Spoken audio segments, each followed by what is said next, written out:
Now question 14 is right 2 points of difference between renewable and non renewable sources of energy. Renewable sources of energy, non renewable source of energy के बीच में आपको difference बताना है, 2 points difference बताना है। Give one example of each, और example भी आपको एक एक बताना है दोनों का। तो हम अगर देखें रिन्यूएबल सोर्स ऑफ एनर्जी और non renewable source of energy के बीच में डिफरेंस, फर्स्ट डिफरेंस तो होगा रिन्यूएबल सोर्स ऑफ एनर्जी को अगर हम देखें, they can be used again and again through out it's life. Again and again use कर सकते हैं, जैसे विंड एनर्जी हुई, वाटर एनर्जी हुई, तो इन्हें अगेन एंड अगेन यूज करते रहते हैं, तभी इन्हें रिन्यूएबल नाम पड़ा है इनका। जबकि नॉन रिन्यूएबल एनर्जी ऐसी रिसोर्सेज हैं, they can not be used again and again. एक बार यूज करके अगेन आप यूज नहीं कर सकते। जैसे फॉसिल फ्यूल हुआ, कोल, पेट्रोलियम, डीजल, एक बार यूज कर लिया, अगेन अब यूज नहीं कर सकते क्योंकि वो खत्म हो जाएंगे।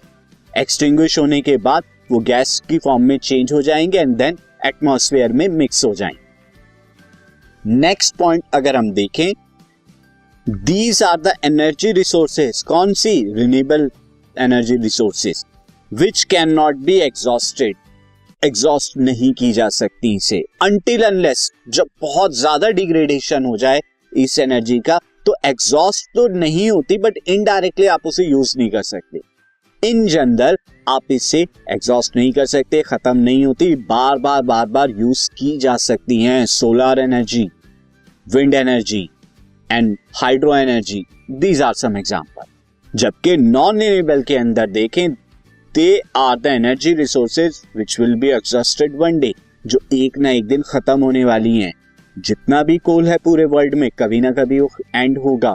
जितने भी फॉसिल फ्यूल हैं, कोल, पेट्रोलियम, डीजल, वो भी कभी ना कभी एंड होंगे, वो फिक्स्ड है क्वांटिटी के अंदर। अब एग्जांपल की बात कर लें तो water, air are some of the example of renewable sources of energy. और non renewable sources of energy का fossil fuel is the best example, इसके अंदर कोल, पेट्रोलियम, डीजल वगैरह सब आ जाते हैं। So these are differences between renewable source of energy and non renewable sources of energy.